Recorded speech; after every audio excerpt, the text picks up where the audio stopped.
नमस्कार, मेरा नाम है सुमित सिंह मेहता। हाजिर हूँ आपके सामने थर्मोडायनेमिक्स से रिलेटेड एक और नया लेक्चर लेके। आज का हमारा है लेक्चर नंबर 36 और आज के इस लेक्चर का हमारा टॉपिक क्या रहने वाला है। हमारा टॉपिक है टीएस डायग्राम या बोल सकते हैं TS graph.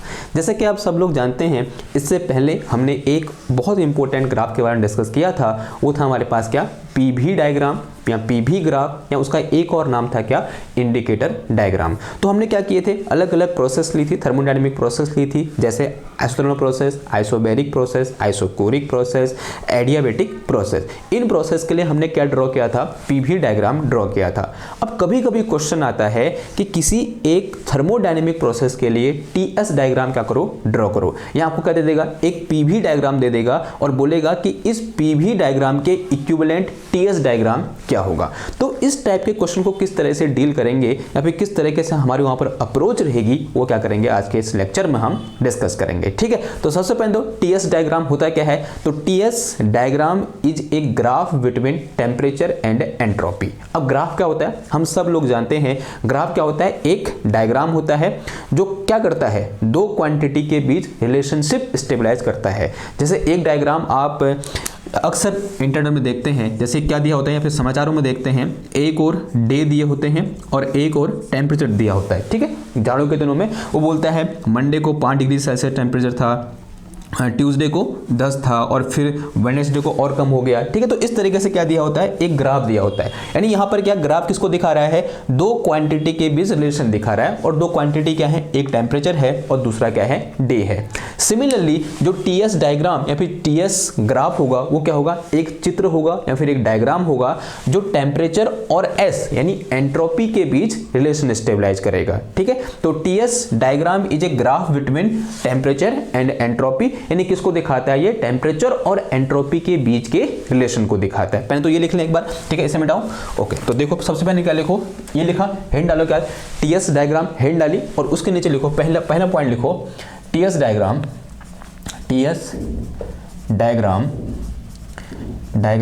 Is graph between temperature and entropy. Temperature और एंट्रोपी के बीच क्या होता है, एक ये ग्राफ होता है। ठीक है, और दूसरा पॉइंट, एक इंपॉर्टेंट पॉइंट इससे रिलेटेड ये है कि टीएस डायग्राम का एक और नाम होता है, उसे हम बोलते हैं क्या, हीट डायग्राम। ठीक है, तो यहां पे लिखो TS diagram is also known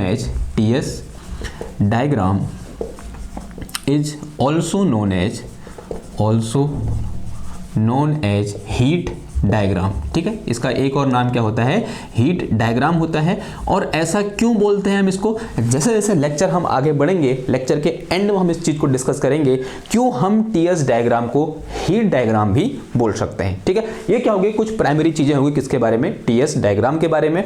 अब अलग अलग प्रोसेस लेते हैं और अलग अलग प्रोसेस के लिए टीएस डायग्राम क्या होता है उसे हम क्या करेंगे, ड्रॉ करेंगे। ठीक है, सबसे पहले बात करते हैं किसके बारे में, TS diagram for isothermal process. TS diagram for isothermal process.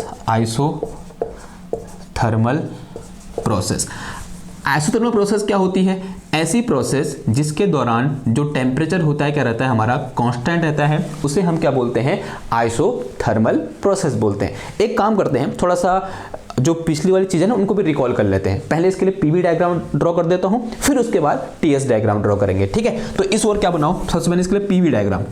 Isothermal process के दौरान जो मेरे पास टेम्परेचर रहता है वो क्या रहता है, हमारा कांस्टेंट रहता है। अगर टेम्परेचर कांस्टेंट है तो dt इक्वल टू कितना आ जाएगा, यहाँ पर 0 आ जाएगा। चेंज इन टेम्परेचर कितना हो जाएगा, 0 हो जाएगा।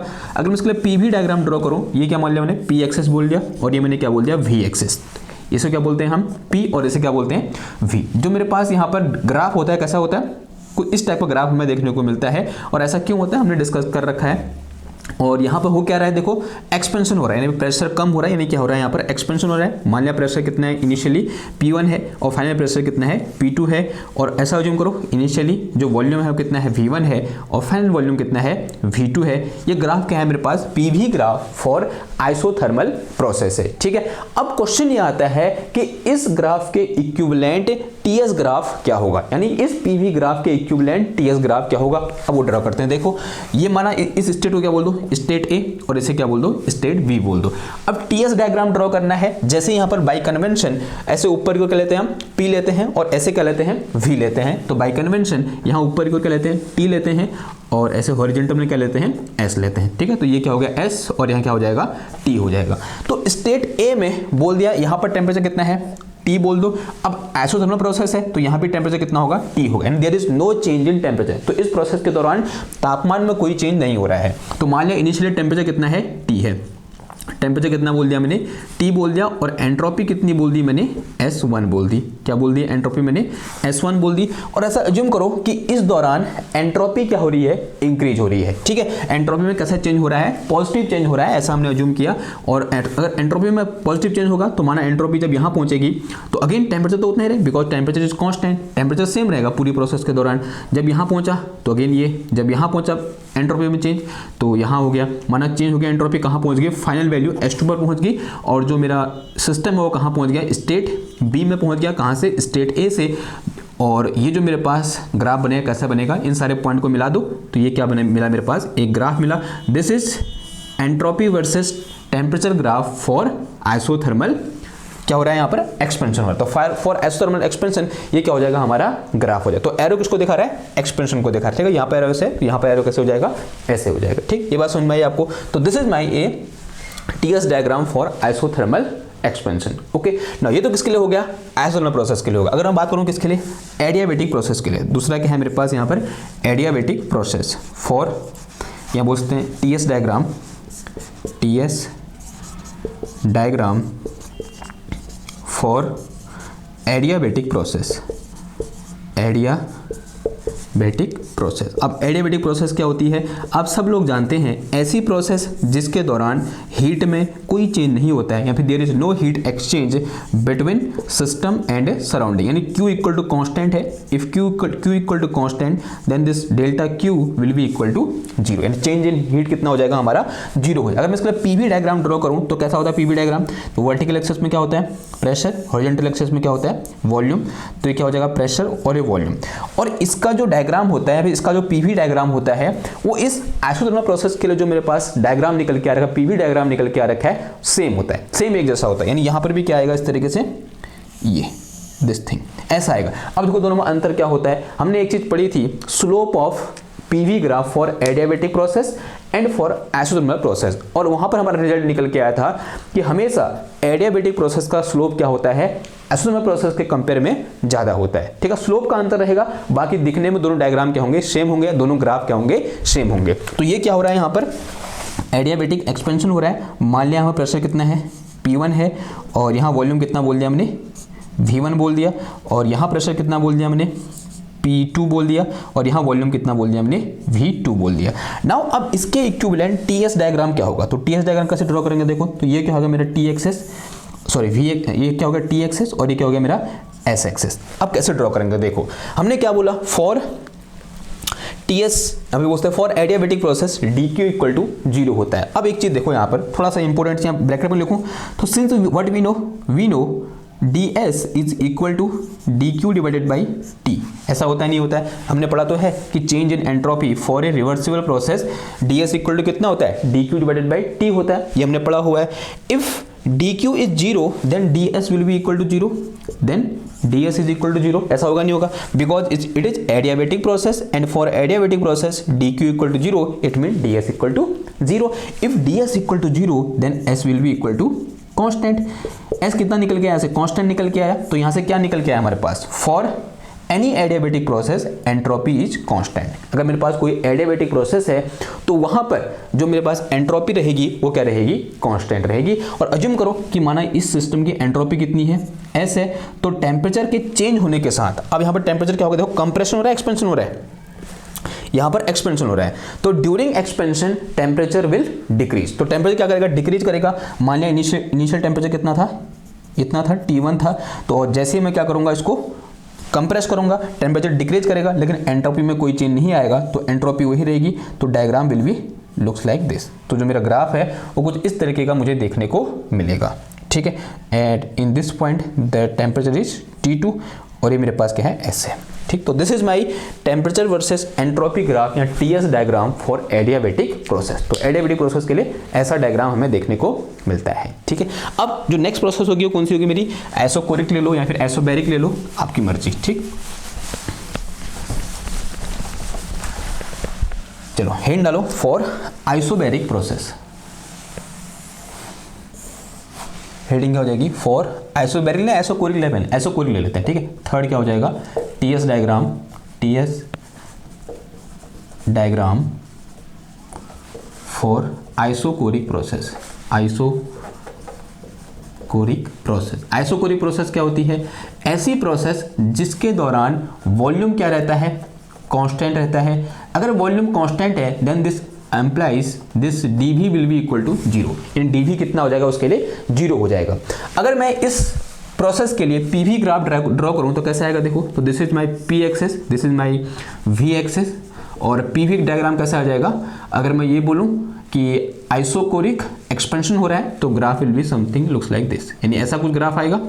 तो ये यानी यहाँ मेरे पास वॉल्यूम क्या है, कांस्टेंट है, तो this is at volume V, और मान लिया यहाँ पर प्रेशर कितना है, P1 है, और यहाँ वॉल्यूम कितना, प्रेशर कितना बोल दिया मैंने, P2 बोल दिया। तो इस तरीके से क्या हो रहा है यहाँ पर आइसोकोरिक एक्सपेंशन हो रहा है। तो during isochoric expansion the volume will remain constant. Now what will be the TS diagram for this process. तो टीएस डायग्राम के लिए मुझे क्या चाहिए, एक T एक्सिस चाहिए और दूसरी मुझे क्या चाहिए यहाँ पर S एक्सिस। तो this is my T axis and this is my S axis. Initially मैंने अज्यूम किया कि मेरा सिस्टम कहाँ था, स्टेट A में था, और फाइनली मेरा सिस्टम कहाँ चला गया, स्टेट B में चला गया। अब अज्यूम करो कि ये मेरा क्या है, स्टेट A है। देखो यहाँ पर दोनों चीज़ चेंज हो रही है, टेम्परेचर भी चेंज होगा और एंट्रोपी भी चेंज होगी। मैंने बोल दिया कि ये मेरे पास क्या है, स्टेट A है, और यहाँ कहीं मेरे पास क्या है, स्टेट B है, बिकॉज दोनों चेंज तो ऐसे चेंज होगा, ठीक है। तो ये क्या होगा मेरा यहाँ पर स्टेट B हो गया। अब इस स्टेट A और स्टेट B के दौरान जो चेंज को दिखाएगा वो ग्राफ कैसा होगा, वो हमें क्या करना है, निकालना है। अब देखो एक चीज देखो यहाँ पर कैसे निकालेंगे ग्राफ। अगर मैं इस प्रोसेस के लिए इस टीएस डायग्राम का स्लोप निकाल दूं, क्या कर दूं कि इस प्रोसेस के लिए इस टीएस डायग्राम का स्लोप निकाल दूं, तो वहां से मेरे को कुछ हिंट मिल सकता है कि इसका ग्राफ कैसा होगा, ठीक है। एक बार देखो करते हैं। तो slope of TS diagram for isochoric process, तो हिंट डालो क्या, slope of TS diagram for isochoric process, for isochoric CHO कोरिक प्रोसेस। स्लोप का मतलब क्या होगा, प्रोसेस CESS। स्लोप का मतलब क्या होगा, स्लोप मतलब स्लोप ऑफ आइसोकोरिक, कोरिक का मतलब हुआ क्या, dt ओवर ds निकालना है मेरे को। ये तो स्लोप हुआ, यहाँ स्लोप क्या होता है, dp अपॉन dv होता है, तो यहाँ स्लोप क्या हो जाएगा, dt अपॉन ds हो जाएगा। सिंपल सी बात है, ये चीज मुझे फाइंड करनी है। तो कैसे निकालोगे, since we know from first law of thermodynamics dq equal to क्या होता है, du प्लस का P इंटू dv होता है नहीं होता, आंसर है हाँ जी होता है। dq इक्वल टू कितना आ जाएगा, du plus P into dv। अगर मैं इस प्रोसेस को थोड़ा ध्यान से देखूं तो for this isochoric process dv will be equal to 0, तो दिस टर्म टेंड्स टू 0, ये टर्म कितना हो जाएगा मेरा 0 हो जाएगा। If this term is 0 then dq equal to कितना आ जाएगा, dq will be equal to du, and one thing we know that this dq will be equal to du की वैल्यू कितनी होती है, cv इंटू dt होती है। अगर आपको अपनी पुरानी बातें याद रहती हैं तो this du will be equal to cv into dt, and this dq will be equal to, देखो यहाँ से देखो, तो एक चीज़ और यहाँ पर हमको पता होती है कि ds is equal to dq upon t, तो यहाँ से मेरे पास dq इक्वल टू कितना आ जाएगा, t इंटू ds। तो यहाँ पर dq जो कितना पुट कर सकता हूँ मैं, t इंटू ds, तो t into ds will be equal to cv into dt। मुझे निकालना क्या है, dt अपॉन ds, तो dt अपॉन कितना आ जाएगा, ये ds will be equal to t upon cv। तो स्लोप कितना निकल के आया है इसका, slope for isochoric process, slope of TS diagram for isochoric process is t upon cv, and I am assuming that this C भी is constant. मान लिया सी भी क्या है, कॉन्स्टेंट है। वैसे तो थोड़ा बहुत टेम्परेचर के साथ चेंज होता है, लेकिन थोड़ी देर के लिए for ideal case we are assuming that this C भी इज कॉन्स्टेंट। अगर सी भी is constant then there is only one variable that is temperature, and this relation is showing that for rise in temperature this slope is also increasing. यानी जैसे जैसे temperature rise कर रहा है, ये relation हमको दिखा रहा है कि इस टीएस डायग्राम का स्लोप भी क्या करेगा, इंक्रीज करेगा। अगर मैं ये बोलूं कि इन दोनों के बीच का ग्राफ कैसा है, स्ट्रेट लाइन है, तो क्या मेरा कहना सही है? देखो, for straight line the slope is constant. क्या स्लोप कांस्टेंट है? नहीं, तो ये ऑप्शन तो हट ही गया। This is not a valid thing, ये मेरे पास वैलिड थिंग नहीं है। अब मेरे पास दूसरा ऑप्शन क्या बचता है, ये बचता है, ठीक है, ये तो होगा, माना ये ग्राफ है। अब देखो यहां स्लोप, देखो यहां पर स्लोप, इस पॉइंट पर स्लोप क्या है, ये है, और इस पॉइंट पर स्लोप क्या है, ये है। अब स्लोप ज्यादा कहां है, इस पॉइंट पर या इस पॉइंट पर? देखो यहां स्लोप क्या है, ज्यादा है, यहां स्लोप क्या है, कम है। इसका मतलब for this process this slope is decreasing with process. देखो यहां पर इस पॉइंट पर स्लोप क्या है, कम है, यहां स्लोप क्या है, ज्यादा है। लेकिन ऐसा नहीं होना चाहिए ना, कैसा होना चाहिए कि यहां स्लोप ज्यादा होना चाहिए, यहां स्लोप कम होना चाहिए, बिकॉज टेम्परेचर के साथ क्या हो रहा है, स्लोप इंक्रीज कर रहा है जैसे जैसे टेम्परेचर बढ़ रहा है। लेकिन इस प्रोसेस को जो मैंने यहाँ पर ग्राफ बना रखा है, इस ग्राफ में क्या दिख रहा है, टेम्परेचर के साथ स्लोप क्या कर रहा है, डिक्रीज कर रहा है। यानी ये जो ग्राफ मैंने यहाँ बना रखा है, ये भी क्या है, वैलिड ग्राफ नहीं है, तो ये भी इस प्रोसेस को रिप्रेजेंट नहीं कर रहा है। अब हमारे पास सिर्फ एक ऑप्शन बचता है, वो कौन सा वाला, ये वाला। तो दिस इज द ग्राफ। देखो इस ग्राफ में देखो, यहाँ पर स्लोप देखो क्या है, ये है स्लोप, यहां स्लोप क्या है, ये है। ज्यादा स्लोप कहां पर है, इस पॉइंट पर या इस पॉइंट पर? आंसर है यहां स्लोप क्या है, ज्यादा है, और यहां स्लोप क्या है, कम है। इसका मतलब क्या हुआ, ये जो इसको सेटिस्फाई कर रहा है, नहीं कर रहा है, तो स्लोप टेम्परेचर के साथ क्या कर रहा है, इंक्रीज कर रहा है। इसका मतलब फॉर ए आइसोकोरिक प्रोसेस जो टीएस डायग्राम निकल के आएगा वो कुछ इस तरीके का हमें देखने को मिलेगा। तो this is my TS diagram for isochoric process. तो ये मेरा डायग्राम है, ठीक, आगे बात समझ में, इस तरीके से, और प्रोसेस ऐसे हो रही है तो एक एरो लगा दो यहाँ पर। तो this is my TS diagram.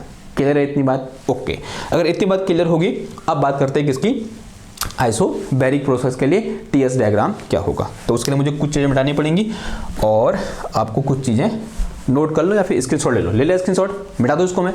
Okay, देखो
हेडिंग क्या हो जाएगी, TS diagram for isobaric process. Fourth, TS diagram for isobaric process, baric process, ठीक है। अब आइसोबैरिक प्रोसेस के लिए पीवी डायग्राम क्या होता है, पहले वो ड्रॉ करो। यहां के इसको क्या बोल दो, पी एक्सेस, और इसे क्या बोल दो, वी एक्सेस। अब आइसोबैरिक है, इसका मतलब इसके लिए प्रेशर इक्वल टू क्या होगा, कांस्टेंट। अगर प्रेशर इक्वल टू कांस्टेंट है तो डीपी इक्वल टू कितना होगा, 0 होगा, नहीं होगा। अगर pressure is constant it mean the graph will B, PV diagram will be something like this.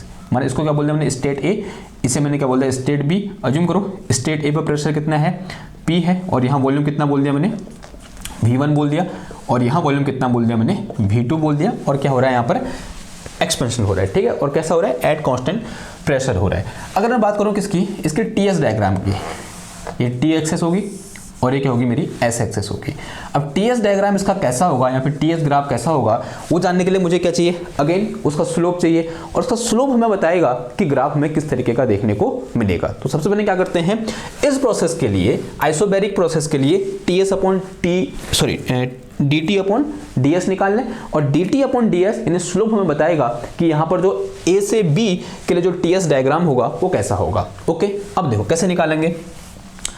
Since we know from first law of thermodynamics D Q equal to क्या होता है, D U plus P into D V होता है नहीं होता है, answer है हाँ जी होता है।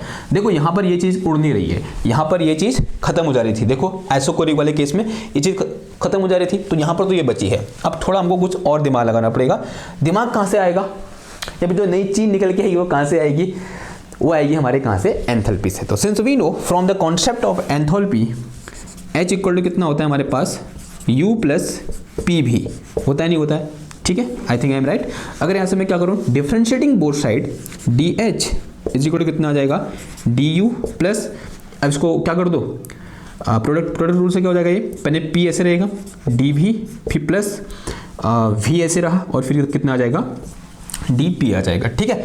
अब ये जो चीज़ है यहाँ से लेकर यहाँ तक, इसको मैं ऐसा लिख सकता हूँ, H is equal to DU plus P into DV, DU plus P into D V is equal to D Q, तो डी क्यू प्लस कितना आ गया ये V into D P, and for isobaric process this D P equal to zero, तो this term will be also zero, this is also only for isobaric process, ठीक है, और चीज़ के लिए जीरो नहीं होगा। ये जीरो कब होगा, जब किसकी बात करेंगे हम, आइसोबैरिक प्रोसेस की बात करेंगे। तो for isobaric process D H is equal to D Q, okay. और एक चीज हमने डिस्कस की थी, since we know D H is equal to C P into D T, जहां सी पी क्या है, heat capacity, sorry specific heat at constant pressure, और यहाँ पे सी वी क्या था, specific heat at constant volume. तो यहाँ से मेरे पास डी एच इक्वल टू कितना आ गया, C P into D T, उठा के यहाँ रख दो, तो ये C P into D T is equal to, देखो डी क्यू इक्वल टू क्या हो जाएगा, यहाँ से रुको again, D Q equal to T into D S, तो टी इंटू कितना आ जाएगा, ये डी एस आ जाएगा।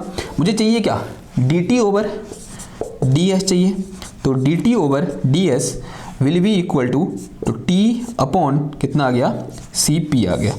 Again the slope of T S graph for isobaric process will be same as slope of T S graph for isochoric process. क्यों, क्योंकि देखो दोनों का यहाँ क्या है टी, यहाँ क्या है सी पी, यहाँ क्या है टी, यहाँ क्या है सी पी, दिखने में दोनों सेम होंगे लेकिन दोनों का स्लोप क्या होगा, कम और ज़्यादा होगा। वो कम और ज़्यादा किसका ज़्यादा होगा, किसका कम होगा, अभी देखते हैं। फिलहाल के लिए जो माना ये क्या है मेरे पास, स्टेट ए है, और ये क्या है मेरे पास, स्टेट बी है। अब यहाँ पर जो डायग्राम निकल के आएगा वो भी कैसा होगा, ऐसा ही होगा। यहाँ से देखो सेम थे, दोनों चीज़ें क्या है, सेम है, ऑब्वियसली बात है। टेम्परेचर के साथ स्लोप क्या करेगा, इंक्रीज करेगा, उसका ऑप्शन क्या बचता है मेरे पास, ये बचता है। यहाँ स्लोप ज़्यादा होगा, यहाँ स्लोप कम होगा। तो for isobaric process and for isocoric process the TS diagram will look same, but क्या इन दोनों का स्लोप सेम है, सेम नहीं है। दोनों एक दूसरे के जैसे हैं लेकिन सेम नहीं है, तो इन दोनों का स्लोप क्या होगा, अलग अलग होगा। एक क्वेश्चन समझते हैं मैं क्या कहना चाह रहा हूं। मान लिया मेरे पास यहाँ पर एक TS डायग्राम दिया, ये मेरे पास T है, ये S है, इस तरीके से एक ये है और एक डायग्राम ऐसे बनाओ, एक डायग्राम ये है और एक डायग्राम ये है, दोनों सेम है, एक इसके लिए है और एक इसके लिए है, दोनों सेम ग्राफ है, यानी दोनों इस तरीके से क्या कर रहे हैं, वेरी कर रहे हैं। मुझे बताना है कि इसको मैंने ग्राफ 1 बोल दिया, इसको मैंने ग्राफ 2 बोल दिया, इन दोनों में से कौन सा टीएस ग्राफ आइसोकोरिक के लिए है और कौन सा टीएस ग्राफ आइसोबैरिक के लिए है। या कहने का मतलब ये है इसका स्लोप ज़्यादा है, इसका स्लोप कम है, तो हमको क्या क्या देखना, सबसे पहले स्लोप किसका ज़्यादा होगा। जिसका स्लोप ज़्यादा होगा वो क्या हो जाएगा, ऊपर वाला, और जिसका स्लोप कम होगा वो कौन सा हो जाएगा, नीचे वाला। तो क्या करना है हमको, इन दोनों में से एक टीएस अपॉन डी टी की वैल्यू कितनी है, टी अपॉन सी भी, और एक DS upon D T upon D S की वैल्यू कितनी है, टी अपॉन सी पी, इनमें से ज़्यादा कौन होगा। देखो एक चीज़ हम जानते हैं, सिंस वी नो कि C P minus C V is equal to R, and this relation tell us कि Cp is greater than Cv। जो Cp होता है वो Cv से क्या होता है, हमेशा ज़्यादा होता है। अगर ये चीज़ है हमारे पास ना, तो इसका मतलब क्या हुआ, ये चीज़ जो Cp है वो Cv से क्या होगी, ज़्यादा होगी। और जो Cp और Cv है वो कहाँ है, नीचे हैं, हर में है। अगर हर में वाली चीज़ ज़्यादा होती है तो टोटल क्या हो जाता है, कम हो जाता है। यानी ये जो मेरे पास dt/ds है और ये जो मेरे पास dt/ds है, इससे क्या होगा, ये कम होगा। इसका मतलब जो स्लोप ऑफ किसके लिए, आइसोकोरिक विल बी ग्रेटर, ये ज़्यादा होगा। ऑब्वियसली बात है, Cb कम है तो ये ज़्यादा होगा। Will be greater than slope of TS diagram के लिए हैं आइसोबैरिक, और दोनों किसके लिए हैं, ये टीएस, स्लोप ऑफ टीएस और यहाँ पर भी स्लोप ऑफ टीएस। अब इन दोनों बताओ फिर किसका स्लोप ज़्यादा है, इसका स्लोप ज़्यादा है, इसका स्लोप कम है। It mean this process is eight constant volume. तो यहाँ पर v इक्वल टू कितना है, कांस्टेंट है, और यहाँ पर इसके लिए p इक्वल टू क्या है, हमारा कांस्टेंट है। तो this is isobaric process and this is isochoric process. ये क्वेश्चन आ सकता है, बहुत इंपॉर्टेंट क्वेश्चन है। किसका स्लोप ज़्यादा होगा, फिर कब टीएस डायग्राम का स्लोप ज़्यादा होगा, in case of isochoric process और isobaric process. The answer will be slope of TS graph will be large in case of isochoric process. ठीक है, समझ में आ गई बात। ओके, नाउ एक और देख लेते हैं, एक डायग्राम और देख लेते हैं, that is Carnot cycle. Carnot cycle वाला डायग्राम हमने पढ़ा हुआ है, पीवी डायग्राम हमने पढ़ा हुआ है। आई थिंक मैंने टीएस डायग्राम भी आपको पढ़ाया हुआ है, एक बार और रिपीट कर लेते हैं। ठीक है, तो हिंट डालो क्या, for Carnot cycle.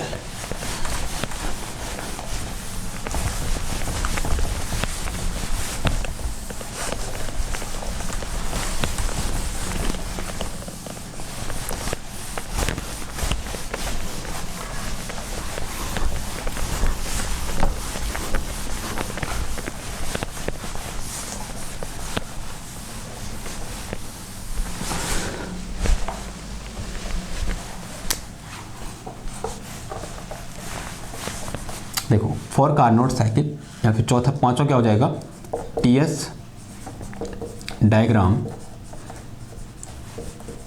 For Carnot cycle. देखो, कार्नोट साइकिल में पीवी डायग्राम को ड्रॉ करूँ मैं सबसे पहले पीवी डायग्राम ड्रॉ करूँ, उसके बाद फिर टीएस डायग्राम ड्रॉ करना क्या रह जाएगा, आसान हो जाएगा। ठीक है, सबसे पहले क्या होता है, वहाँ पर आइसोथर्मल एक्सपेंशन होता है।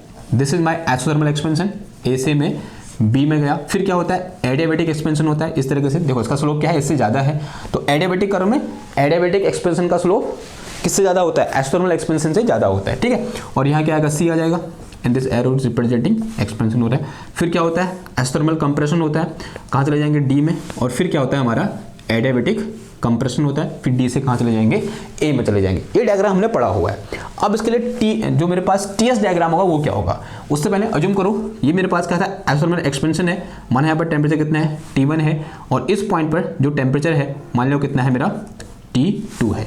ठीक है, अब जो टीएस डायग्राम कैसा हो जाएगा, देखो ये टी एक्सेस और ये एस एक्सेस।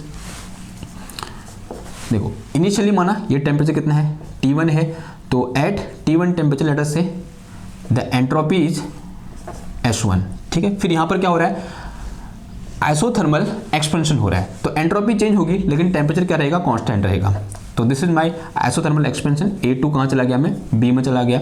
फिर क्या हो रहा है, एडियाबैटिक एक्सपेंशन हो रहा है, and during adiabatic process there is no change in entropy. हमने पढ़ा हुआ है, थोड़ी देर पहले पढ़ा।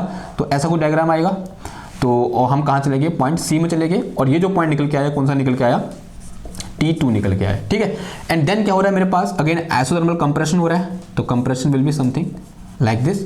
और फिर क्या होगा, ऐसे ऊपर की ओर ऐसे कुछ आ जाएगा, तो ये क्या हो जाएगा मेरा, यहाँ पर अगेन एडियाबैटिक कंप्रेशन हो जाएगा। ठीक, तो this is TS diagram for this Carnot cycle, और we can say reversible Carnot cycle. तो रिवर्सिबल कार्नोट साइकिल के लिए जो टीएस डायग्राम निकल के आता है, ऐसा निकल के आता है। और अज्यूम करो यहाँ पर जो एंट्रोपी है वो कितनी बोल दी मैंने, S2 बोल दी। ठीक, क्लियर हुई बात। ओके, नाउ अब एक चीज़, जब हम पीवी डायग्राम पढ़ रहे थे, एक बहुत इंपॉर्टेंट जो इन्फॉर्मेशन हमें पीवी डायग्राम से देखने को मिलती है, वो ये मिलती है कि area cover bye PV diagram is work done during the process. जिस प्रोसेस को कोई पीवी डायग्राम दिखा रहा होता है, अगर मैं उस पीवी डायग्राम के द्वारा कवर एरिया निकाल दूं, then this area will be equal to work done during this process.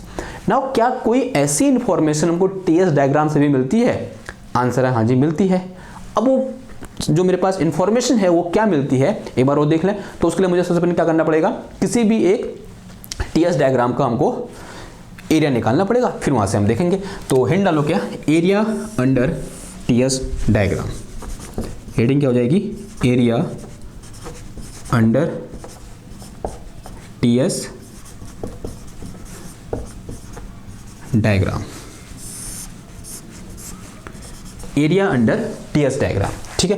Late us assume we have a TS diagram, कोई भी एक आर्बिट्री डायग्राम मान लो, ठीक है। इसको बोलो टेम्परेचर, इसको क्या बोलो एंट्रोपी। मान लिया इस तरीके से कोई भी एक आर्बिट्री डायग्राम है, ये स्टेट ए से कहाँ चला गया, स्टेट बी में गई कोई प्रोसेस, ठीक है। उसके लिए ग्राफ ऐसा निकल गया, टीएस ग्राफ है, कोई ऐसे आर्बिट्री बोल दो, ठीक।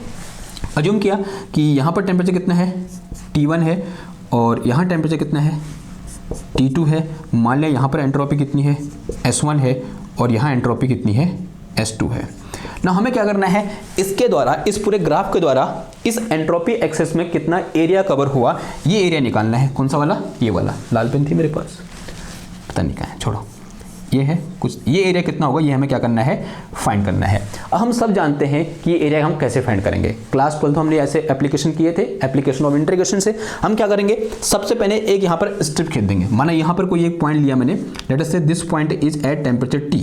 ये कोई एक पॉइंट है, ये कहाँ पर है, T टेम्परेचर पर है, यानी यहाँ से T टेम्परेचर पर एक पॉइंट लिया, और इस पॉइंट के अबाउट एक बहुत पतली इनफाइनिटिमली स्मॉल थिकनेस की एक स्ट्रिप खींची, यूँ करके क्या खींच दी, एक इस तरीके से स्ट्रिप खींच दी। ये देखो दिख रही है स्ट्रिप आपको, थोड़ा सा डार्क कर दो इसको मैं, एक स्ट्रिप खींचे। Let us say the thickness of this strip is very very small, और we can say infinitesimally small, and let us say this is equal to ds। ये कितनी है मेरे पास, ds है, इसकी थिकनेस कितनी है, ds है। Now if you see closely this strip is in rectangular shape. किसमें है ये, रेक्टेंगुलर शेप में है या नहीं है, आंसर हाँ जी है। तो अगर मैं ऐसे ये निकालूं, area of strip, area of strip, this will be equal to, क्या होता है, लंबाई गुणा चौड़ाई। चौड़ाई कितनी इसकी, ds है, लंबाई कितनी यहाँ से यहाँ तक, t है, ठीक है। तो कितना आ जाएगा ये, t इंटू ds आ जाएगा, आएगा नहीं आएगा, आंसर आ जी आएगा। अगर मैं क्या करना है, इस पूरे ग्राफ के द्वारा कवर एरिया निकालना है, तो क्या कर दूंगा, इंटीग्रेट कर दूंगा। तो area cover by whole graph, area cover by, area covered by TS graph will be equal to कितना हो जाएगा, इंटीग्रेशन t इंटू ds। ये आया। Now set is some question number 1, इसे क्या बोल दो, समीकरण नंबर 1 बोल दो। Now since we know for reversible process, since we know for reversible process, किसी भी रिवर्सिबल प्रोसेस के लिए जो हमारे पास ds होता है, चेंज इन एंट्रोपी होता है, this will be equal to heat transfer divided by at temperature T। T temperature पर कितनी हीट ट्रांसफर करी, this will be equal to the change in temperature. ये हम रिलेशन पढ़ा हुआ है, आंसर हाँ जी पढ़ा हुआ है। अगर मैं यहाँ से क्या निकालूं, this infinitesimally small heat transfer dq निकालूं, तो this will be equal to T into ds। अगर मैं क्या निकालूं, टोटल हीट ट्रांसफर, तो this will be integration of dq and integration of TdS। So this will be come out like this कि q equal to कितना हो जाएगा, ये integration t into ds, and this is equal to total heat transfer in reversible process. तो ये क्या निकल के आया, total heat transfer in reversible process,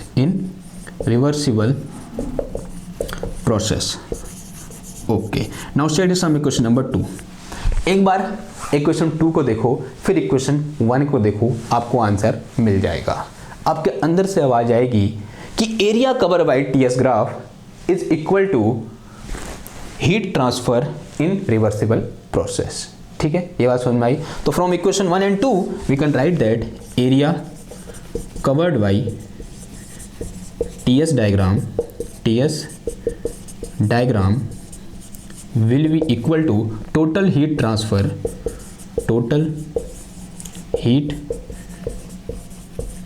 transfer in reversible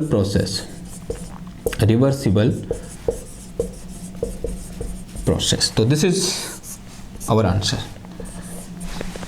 okay, तो this is our result which is very very important result. ठीक है, कभी कभी आपको सिर्फ टीएस डायग्राम दिया होगा और आपसे पूछेगा कितनी हीट ट्रांसफर हुई, तो this will be the amount of heat transfer, इतनी हीट ट्रांसफर होगी। ठीक है, बहुत सिंपल है, सिर्फ एरिया निकालना है, हीट ट्रांसफर निकल के आ जाएगा। ओके, क्लियर हुई बात। तो ये क्या हो गया हमारे पास, all about TS diagram and what is the importance of TS diagram. Its area will be help to find total heat transfer in reversible process and the last important point, this is the reason we call TS diagram heat diagram। यही reason है कि हम TS diagram को heat diagram भी बोलते हैं या फिर हीट ग्राफ भी बोलते हैं। जैसे कि मैंने फर्स्ट में लिखा था यहाँ पर, अगर आपको याद है तो वैसे याद ही होगा। ठीक है, क्योंकि क्या होता है उसके अंदर जो एरिया होता है वो हीट ट्रांसफर के बराबर होता है, तो इसलिए हम उसको क्या बोलते हैं, हीट डायग्राम भी बोलते हैं। ठीक है, तो ये क्या हो गया, कुछ इंपॉर्टेंट पॉइंट हो गए टीएस डायग्राम से रिलेटेड और कुछ इंपॉर्टेंट प्रोसेस के लिए हमने क्या किया यहाँ पर टीएस डायग्राम देखा। अब आपका काम क्या है, इन सबको पढ़ना, क्योंकि ये सब चीज़ें क्या है ना बहुत ज़्यादा इंपॉर्टेंट है। हम क्या करते हैं, पढ़ते हैं फिर भूल जाते हैं, लेकिन अगर हमको क्या होना है, अगर हमको सफल होना है, अगर हमको अपने गोल पर पहुँचना है, तो उसका केवल एकमात्र उपाय है, वो है निरंतर काम करते रहना। हम एक दिन काम करते हैं फिर उस काम को अप्रिशिएट, अपने मन में अप्रिशिएट करते हैं, मैंने तो आप बहुत काम किया है, नहीं, ऐसा नहीं होना चाहिए। मैंने कहीं एक लाइन पढ़ी थी, उसमें लिखा था कि जो कल बीत गया वो आज की याद है, जो कल बीत गया वो सिर्फ आज की याद है, और जो कल आने वाला है वो आज का सपना है। तो आने वाला कल अच्छा हो या फिर वो सपना अच्छा हो, तो उसके लिए हमें क्या करना पड़ेगा, आज काम करना पड़ेगा। तो यही हमें ऐसे ही क्या होगा, हम अपने एक पर्टिकुलर गोल तक पहुंचेंगे। ठीक है, तो एक बार पढ़ के छोड़ नहीं देना है, उसको बार बार क्या करना है, याद रखते रहना है। साथ ही साथ आने वाले कल में जो सपना हमने सोचा है उसे अच्छा बनाने के लिए आज भी काम करते रहना है। ठीक है, तो आज के इस लेक्चर के लिए यहीं पर समाप्त करते हैं। और एक चीज़ और, आपका काम क्या है, इसको लाइक करना, शेयर करना, सब्सक्राइब करना, अपने दोस्तों के साथ इसको बांटो, फैलाओ, जितना हो सके जहाँ तक आपकी पहुँच है वहाँ तक इसको पहुँचाने की कोशिश करो, क्योंकि जब आप इसको पहुँचाओगे तभी हम ग्रो करेंगे, तभी हम सब मिलकर आगे बढ़ेंगे। ठीक है, तो मिलते हैं आपसे नेक्स्ट क्लास में एक और नए टॉपिक के साथ। तब तक के लिए थैंक यू, धन्यवाद, बाय बाय।